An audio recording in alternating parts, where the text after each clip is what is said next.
Thank you. It's an honor for me to be here. Welcome to Museum of the Bible. One of the dreams that we had when we built the facility was that we would be using the facility for events like this just almost on a daily basis. And so thank you for fulfilling one of those dreams by holding your event here. And we are excited for those of you that have not had a chance to go through the museum to be able to spend some time enjoying the museum while you're here in D.C. I'm going to kind of discuss a little bit about the museum, explain a little bit about what it is and what all we do, and then we'll discuss how we got here and talk a little bit about the business. But it was in, as mentioned, 2009, we bought our first artifact with this idea of putting in a Bible museum. And in 2010, we formed the 501c3 Museum of the Bible. In 2012, we acquired the facility here, and in 2014, we got started on the construction in earnest on this facility. And I am going to show a time-lapse video that really starts with, there are three parts to this building, or this block. There's an office building next door. We're on top of the original building built in 1923 that was originally built as a refrigerated warehouse. We've added these two floors on top, this floor, and then up there represents the second floor that were added on top of that building. So that building was expanded, and then the office building next door was added. The expansion to this building was torn all the way down, and then it was built up. So this fly-through starts with that piece in the middle being torn down, and I'm going the wrong way. I may need, let me see if I can.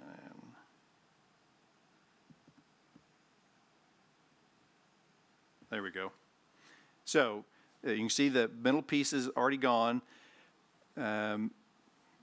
The center part will come back up. You see the two floors being added on the left side. There's one floor being added to the building on the right. There comes that center part up.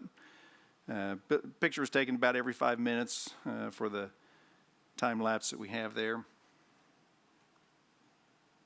So that got started in 2014, and then it was 2017, November of last year, when we opened. Clark Construction was the construction company that did this. They did a phenomenal job. I think they've built half of D.C. Their signs are all over the town. And we were very excited about the joint venture we had with Clark and the job that they did. Now I'm going to see if I can. There we go. Okay, so the purpose of the museum is to invite all people to engage with the Bible. That is the simple form of what we're wanting to do. We want to point people to this book. We don't cross a line of espousing our faith. The idea, the intent of this museum is to inspire people to say, I've got to get to know that book better. We look at the Bible primarily in three ways: its history, impact, and narrative. And I'll be discussing that a little bit more. But ultimately, we hope to inspire people to get to know it. We probably live in our society, we probably know this book less than we ever have, because we don't teach it as we once did in our schools. And so there's a need for us to introduce this book to a new generation. The opening in November of last year, we had several ribbon cuttings. This was the primary ribbon cutting. We had one for the Israel Antiquity Authority that has their own space. The Vatican, there on the first floor, having their own space, had their ribbon cutting as well. So it was a great opportunity for a celebration, and it was some very exciting time almost a year ago now. So the museum is the main function that is visible, but there's really four pillars, the museum being one of those. We also have education, research, and then traveling exhibits, and I'm going to touch on each of those briefly. Our education, because we were connecting with scholars and we had the collection, we were going to be having the museum, it made sense that we would develop some education to help educate on this book with the leaders and the scholars that we had been developing. So we've developed a curriculum that is primarily targeted for the American public schools. And while we were developing it, we had a mayor in Israel that called and said that he wanted it in his schools. And we had to double take and say, I don't know, that's was on our plan, but so we redirected, and in a few years back, I don't remember which year it was, we had 1,600 students going through the curriculum that we were developing for the public schools in Ramat Gan, Israel, a suburb of Tel Aviv. And today, as it has continued to grow there's over 100,000 students going through the curriculum. They're primarily interested in the Old Testament. They teach the Bible in their schools, and what the mayor saw was the augmented reality that we have as a part of the curriculum. The tablet you see there is a part of the curriculum. A picture will be shown in the textbook, but when you open up the app, a play button may be on that picture, and you push that, and it can you engage with it. In this particular view, that student can actually flip through every page of the book that may have a picture in the textbook. It could be an artifact that pops up. You can zoom in, you can look all the way around it and engage with it in a much greater way than just a physical textbook. A picture of a temple might be there, but when you push the play button, now we give you a fly-through of the temple. So the mayor of the town who wanted the curriculum saw that, knew that the students would love it and want to engage with it, and so from what I'm told, the Bible classes are regularly voted as some of the least favorite classes of the students. I assume dry, dull, boring. But with our curriculum, with the augmented reality, it is regularly voted as one of the most favorite classes, which really serves our purpose. If we can inspire students to want to get engaged with this book, then we've served our purpose. Again, not crossing a line of espousing faith, just presenting the facts and let the book stand on its own, and let the visitor or let the student decide for themselves what they do with that. So that's a bit of the curriculum, and there's a lot of other initiatives that we have in the education space. Research is another area that we had items within the collection that needed further research and study.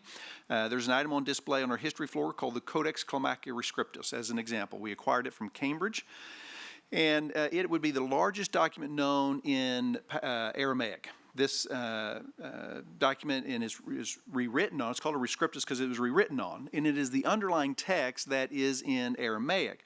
It was studied, and what could be seen was published. But with new scanning technology, we're able to pull out more of that. The top text can go away. We can pull out that underlying text with a process called multispectral imaging.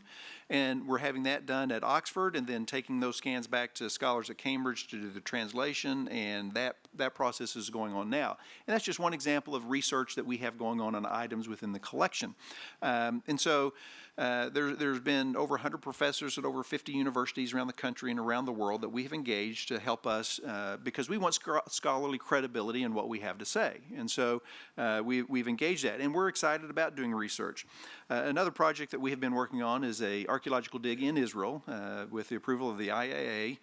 This is one of the larger archaeological digs or archaeological sites that has not been excavated in Israel, up in the Jezreel Valley west of Nazareth. And Daniel Masters from Wheaton, who has been working at Ashkelon for 20 plus years, has moved over with his team on this site, and we're excited about what might be discovered. We're excited about doing all kinds of research and using the latest technologies because we're convinced of what we're going to find, and that is that the book that we celebrate will continue to be validated by the evidence.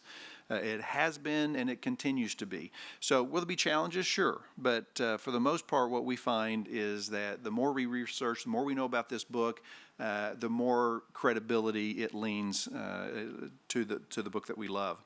So research is a big part of what we're doing as well. Traveling exhibits is one that as we first got started, the collection was growing, and it was sitting in our closet, and at the time we had no idea when or where we would be opening a museum. At the time we were looking, we started in Dallas. We eventually started looking in 3 different cities. We opened it up to New York and Washington, D.C. as well. And we did a survey. The primary question for the survey is, if we build it, will they come? Is there an interest in America for a Bible museum? And the response was pretty overwhelming. It was overwhelmingly positive. And so we knew we had a winning concept, but we also knew that it had to be done well. So we engaged some of the leading design firms around the country to help us to tell this story. And so it also showed it would be best attended here in Washington, D.C. But before we knew all of that, as the collection was growing in our closet, we were itching to tell this book story. We were buying these items not because we were collectors, but because we wanted to have a museum and tell this book story. So we decided, let's open up a traveling exhibit. Our corporate offices are in Oklahoma City, and that's where the collection was housed. And so we opened up an exhibit in Oklahoma City, and that exhibit traveled to 6 different cities around the country. It opened up in 2011, and it was celebrating the 400th anniversary of the King James Version of the Bible. And this was a replica of the Gutenberg press that we had on display there at that exhibit. And so it traveled to 6 cities, and we modified and changed it from city to city, and learning what was working, what didn't. It helped us learn about what we would want to do here. So it started there, and then that was in 2011. It opened the door for us to do an international exhibit, and the first international exhibit we had was at the Vatican in 2012. We had an exhibit where we were there during the Lent season and had a few hundred items on display, and did very well. That opened the door for us to have an exhibit in Cuba. The first exhibit that we had in Cuba was in the National Cathedral in Havana in 2014, and then this is at the cathedral in Santiago. They wanted us to come back, so we had we went back in 2016, had the exhibit in Santiago. When we were in Havana in 2014, we did our second exhibit at the Vatican as well, again, had a little different story that we were telling, had a little bit more space, some space that was remodeled that we were able to expand the exhibit there, and it was exciting to see, again, during the Lent season. We also had an exhibit in Germany, and we've been to Argentina. We were in Jerusalem. We were going to be there 6 months, and it was going so well, they asked us to stay for a year, so we had an exhibit in Jerusalem for a year. So these are the temporary exhibits that we've had. We've also done some smaller exhibits around the country at universities and with different, tied in with different events. And so it's a way for us to take the Bible story on the road and inspire people that may never be able to come here. As well as the curriculum, backing up to the curriculum. There will be millions of people that will come to the museum, but many more millions will never make it. And so the way that we take that story to them is through the traveling exhibits, as well as we're able to do that through curriculum, and excited about doing that.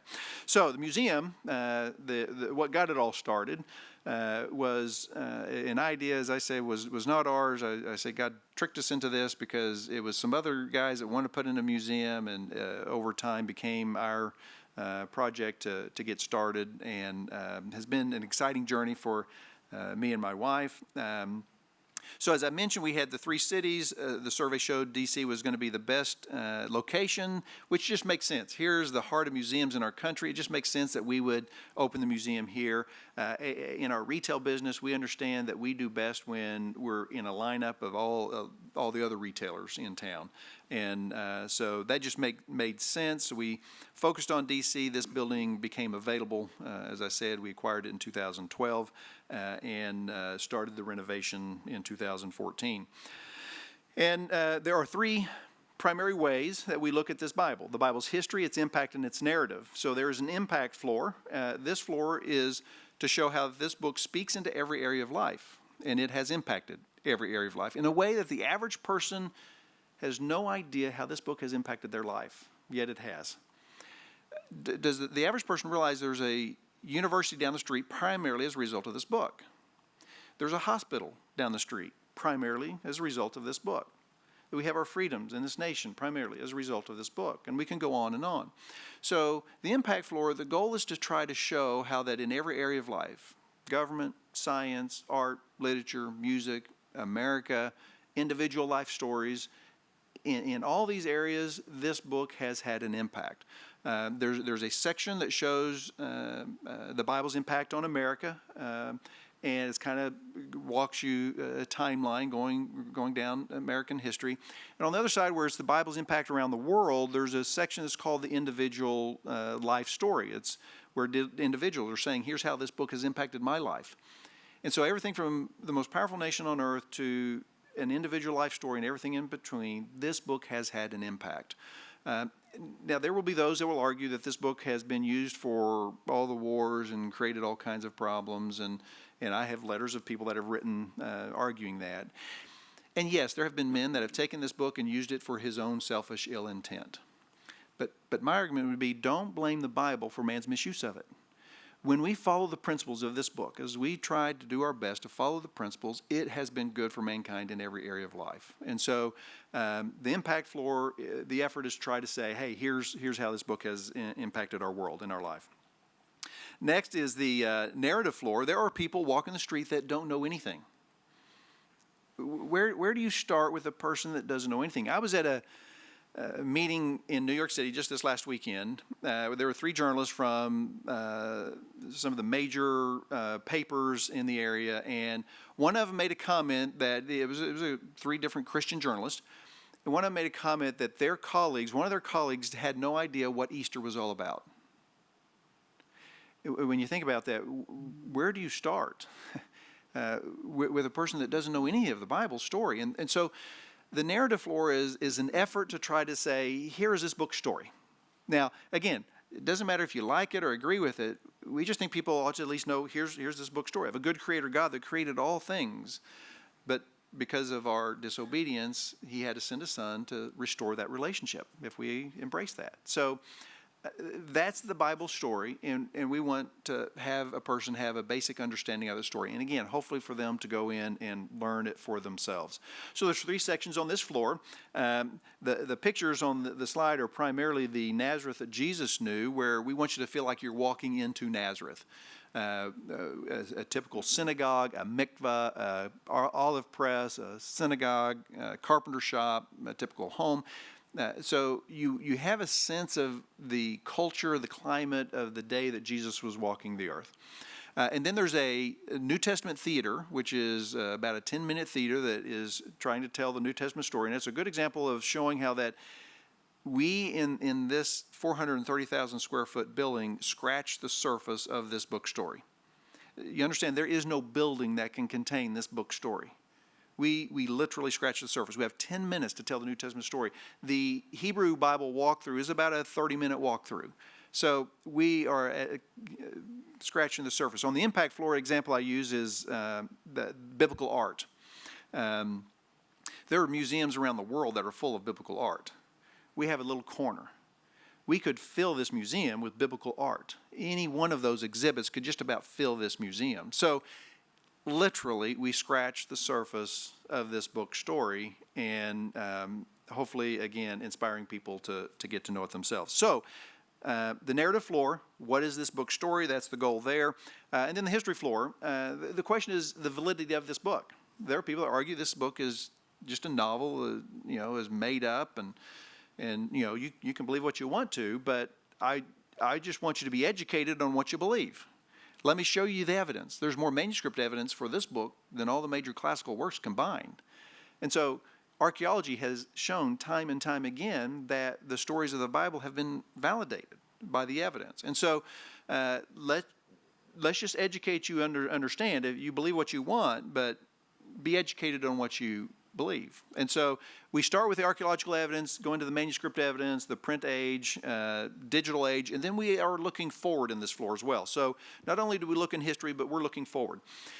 The end of that space, there's a oval-shaped room that is referred to as illuminations. There has been an effort by the Bible societies over the last 8 years or so to come together. They've met once a month in the Dallas airport to strategize on how to finalize the translation of the Bible into every language of the world. The second exhibit we had at the Vatican, the request was they wanted to show how the Bible had gone throughout the world. And so that was the focus of that exhibit, and showed how it had gone out in all different areas around the world. There's still a lot of work to be done, though. And so this is a visual representation. There is a book that represents every language that is known, that the Bible societies have identified that needs to have a translation done on it. And you can see those that have a complete Bible, those that have a New Testament, those that have a portion of Scripture, those that have a translation work in process, and those that have never begun. and they're all color-coded, and you can see that effort. And it's pretty inspiring for a lot of people to realize, sometimes we might argue about what translation is the best and which one should we use, and that if you have to kind of put in perspective. You realize that is a privileged argument. If you have more than one translation, you're privileged. There are hundreds, if not thousands, of languages that don't have anything. Can I just have one, is what they're asking for. And so this space shows that. And what's incredible is there is an effort to finalize the translation of the Bible to every language, and the goal is the year 2033, which is an incredible thought. Something in most of our lifetime, something that's never happened in the history of the world, a book in every language of the world. And that is not too far out if they meet their goal. There is no close second. Different ones will have different, I don't know what's most accurate, but somebody has said it's Pinocchio that's got written in 200 languages. I don't know what the next most translated book is. But the Bible, imagine in just a few short years, in the year 2033, could potentially be in every language of the world. That's incredible. And sometimes it just makes you think, God, you're up to something in our day. And we see that from time to time, and that is an example of that. So I encourage you to take a look at that room, and if you're familiar with the translation work, or know of somebody that's gone and spent years of their life translating it, go find their translation, take a picture, send it to them. We've had several that have come to tears when they come and they see a work that they may have worked on there in the museum. So that's the history floor, where not only do we look back, but we're also looking forward on the history of the Bible. And the question is this book true? Is it valid? And we don't say, we just want to present the evidence and let you make that decision. So I've got a fly through of the museum that will play, so that for those of you who haven't seen, you'll get to see a little bit of this museum and what it looks like, and then I'll discuss a little bit about our business, Hobby Lobby.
So to back up a little bit, how do we get on this journey? How do we get here? My father started Hobby Lobby in 1972. Prior to that, in 1970, he was manufacturing mini frames. He was in the retail business, was manager of a general merchandise company called TGNY. I don't know if many of you may recall that company. It's not around anymore. And was doing very well. started when he was in high school, as a matter of fact, through a DECA program. Became a manager, started manufacturing mini frames in 70 and 72, opened up a 300 square foot space and called it Hobby Lobby. And continued to grow that. My mom actually worked for free. Me and my brothers were gluing frames when we were 7 and 9 for 7 cents a frame, as they were manufacturing mini frames to start with. It was in 75 when Dad quit his day job, working at that general merchandise company, and took about a half cut in pay to spend full time on this new startup business called Hobby Lobby, and you know, committed to grow it, and was very successful. He is a natural retailer. He loved it from the day one, and is good at it. And so grew the company, and then as was mentioned, when I graduated in 81, I knew what I wanted to do, and so I started working in the business, and was able to continue to help in growing the family business. My dad's still involved today. He's comes in, you know, every day and works with our buyers, and so we've just continued to expand and grow the company, and God has blessed. And there's a couple of specific lessons that I'll point out, and many that we could dwell on. But there were two different family meetings that were significant over the history of the business, and one was a family meeting in the spring of 1986, because of the year of 1985, where my dad invited the whole family to his house. At the time, I had 2 cousins involved, my brother, my sister, brother-in-law, my mom, my dad. My wife was working there. We were all working in the business, and he invited everybody over. Some had kids. He asked them to have babysitters because he wanted to talk to family, and he basically brought us into the living room, sat us down, and proceeded to let us know that he did not know how that we would survive. We had gotten a foreclosure note from our bank, and he didn't know that we would survive. 85 was the one year in our history that we lost money. In the oil patch, and our stores were all in the Oklahoma area, Texas, Kansas, the oil patch area. The oil boom had busted, and there were companies going out of business left and right, and we were struggling as well. So Dad had always been able to figure out, here's a new startup company that you're just barely making it, and you're figuring out, how am I going to get that bill paid, and okay, I'm going to get this income, and I'll be able to pay that, and he'd always been able to figure out how that we would be able to make it and get those bills paid. But in 86, because of 1985, he got to a point where he didn't see how we could make it. And if you read his book, he's got a book talks about this, More Than a Hobby. He talks about 1986 being a very challenging year. Most of our profits at that time were made in the fourth quarter. So we had 9 months after a loss that we were not going to be seeing profits. So he talks about how that year was a very challenging year for him. He obviously carried the weight of that burden. He would avoid the phones, be walking in the park, crying out to God. He talks about being under his desk, just saying, God, I can't make this, I don't see how it's going to happen. Got to a point where he says, God, if you want this company to survive, you're going to have to intervene. And God did. At some point in the year, he talks about how the things just turned around. It was one bad news story after another, but then there was a point where things started getting better. That year wound up being almost twice the best profit year that we had ever had. And one of the lessons that he learned from that, he felt like God was telling him, and he will continue to tell the family today, is that this is not our business. This is God's business. We are only stewards of what God has entrusted to us. And so what our role is to operate our business according to the principles that he has given to us in his word. And if you go to the statement of purpose of our business online, you can see in our company information, the very first line, first statement is to operate our business according to biblical principles. That's what we strive to do. We've never done it perfectly, but that's what we strive to do. And so that lesson is one that you don't just learn once. I think sometimes God checks to see, are you sure that that's, it's easy to say that, but are you sure that that's what you're living? And so that led to the second family meeting that we had a few years back, and that had to do with, again, what was mentioned. We were challenged that we were going to have to freely provide abortifacients to our employees as part of the government's mandate. And we appreciate the hard work and efforts of the Beckett Fund, as was mentioned, that came in. And they had approached us early on knowing what we were going to be facing, and they approached us before it was really settled. There was an election and a Supreme Court case that could have changed that outcome, but after those things passed and we were going to face this when the first of the year came and we were going to have to change our plan, that's when the daily fines would start kicking in, which would be over 1.2 million. So another family meeting, and this time there was, as we refer to, Gen 1, 2, and 3. Some of our Gen 2's kids, me and my brother, sister are referred to as Gen 2, parents Gen 1. We had about 18 of us there, and Dad wanted to hear from everybody. So it kind of started with the youngest and worked its way up to the oldest. And there were some honest discussions of the ramifications.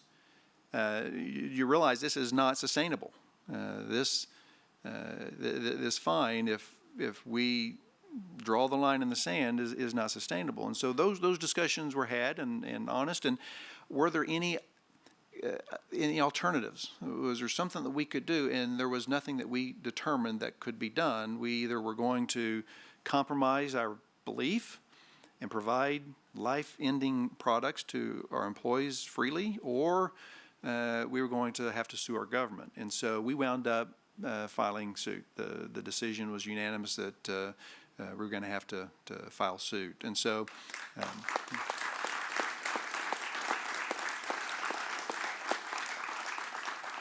and we owe a debt of gratitude to people all across the country, because as we were out at different places, we had people telling us that they were praying for us. And so thank you for those that were praying for us, because hopefully it will be understood that this is literally a win for all Americans. We're standing for the religious freedoms that our founders gave us. And so we thank you for the support for obviously the Beckett Fund and the great work that they did.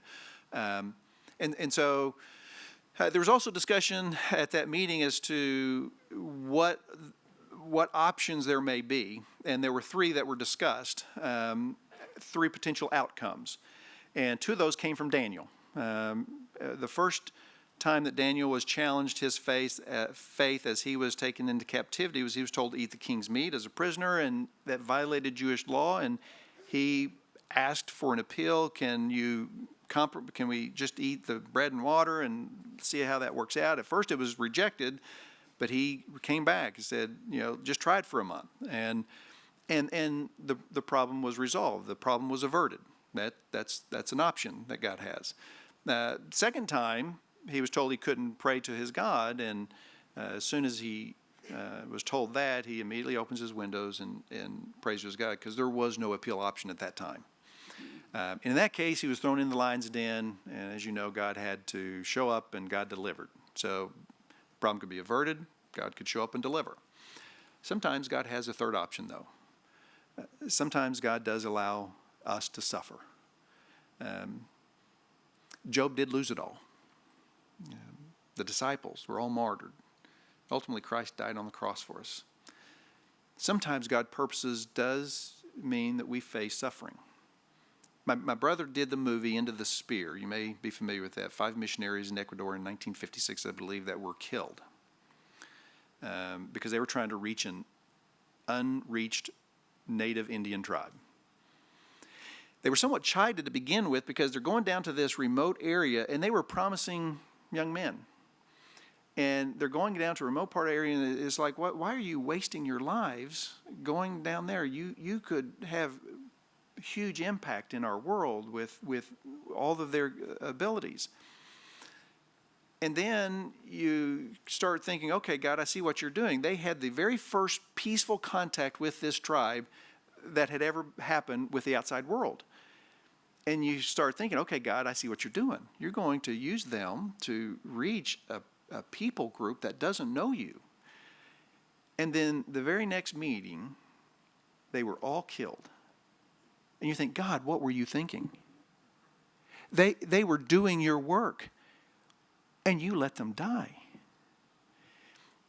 Now what I understand is because of that story that made worldwide news, there was a larger mission effort than than had ever gone out because people being inspired by their loss. One of their sisters went in and lived for 30 years. Elizabeth Elliot, went down, spent some time. She's the one that wrote the story Beyond Through Gates of Splendor.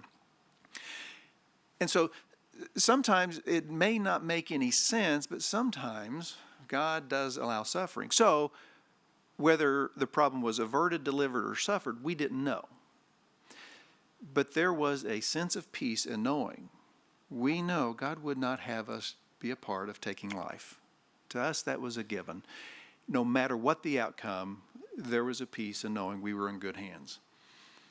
And as you know, we were blessed and we are grateful that we did have the win of the Supreme Court, and again, are grateful to many.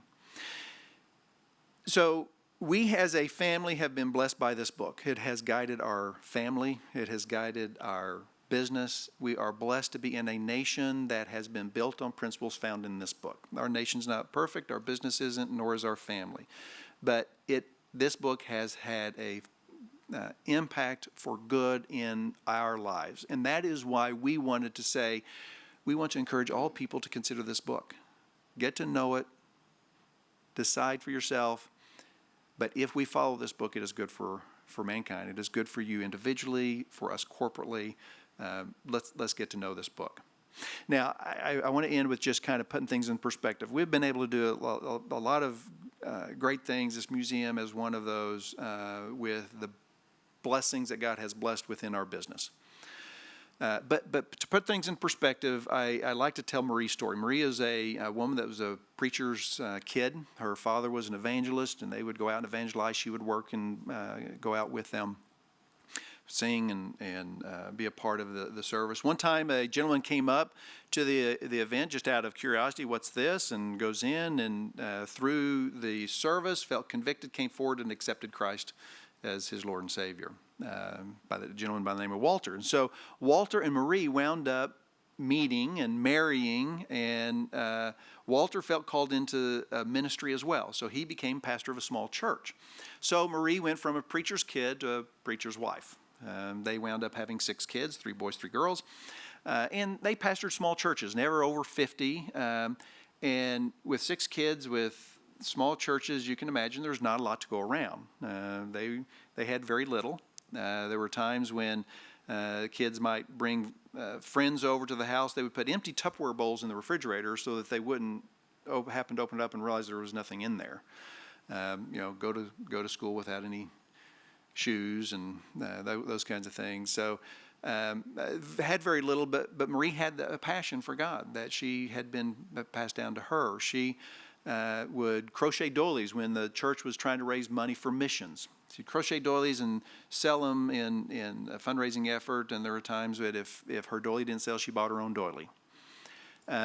There was what was called poundings. I don't know if you know what that is. The people in the church would bring produce from their gardens in and provide that to a pastor of a church as to help them out. And so she would value what the value was of the produce that came in from the gardens of their members, and she would pay tithes on that because she wanted to help missions. And so she had a favorite line that she would often quote to the kids, and it was from a C.T. Studd poem, and the line was, "Only one life soon will pass. Only what's done for Christ will last." So that passion, that vision that she had, she passed on to her kids. And all of her 6 kids wound up going into a pastoral ministry, either becoming a licensed minister or marrying a licensed minister. All of them but one. And that one was my dad, because Marie is my grandmother. And if you were to ask my dad today if he has outgiven my grandmother, he would quickly say, "Oh, by the way, you're getting a national, everybody's phone should be getting that, what is it, national warning?" Warning, yeah. 218. So everybody's phone should be buzzing. I was wondering what was going on at that time, not thinking, oh, I'm going to be on at that time. So if you were to ask my dad if he had outgiven my grandmother, he would quickly say, well, no, and that may not make sense to most in our world. But it makes sense when you understand how Jesus sees things. You remember when he was in the temple, saw the wealthy give of their wealth, and the widow came and gave of what little she had. Jesus made an interesting comment. What did he say? She gave more. Who would have thought that she gave more? I'm sure the head of the synagogue didn't think so. But it just tells us that God uses a different measuring rod than we do. God's not impressed with big numbers. He owns it all. What he is impressed with is our heart.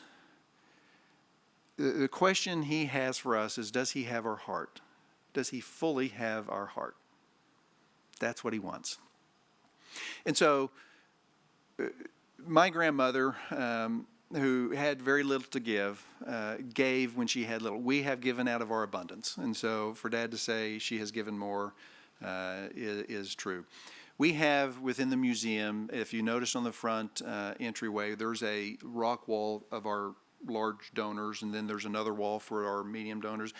Right back here, there is what we refer to as a million name wall that today has over 100,000 names on it. And it is for anybody that gives anything. We want to put their name on the wall. And I'm convinced there's names on that wall that God is saying, oh, they gave more. Because he knows the sacrifice that they gave. He knows their heart. So that helps me understand that God loves us all. And God ultimately wants our heart. And that's what, hopefully, as we are directing people to engage with this book, that's what they will find, and that they will see a loving God wanting their heart. Thank you. Thank you.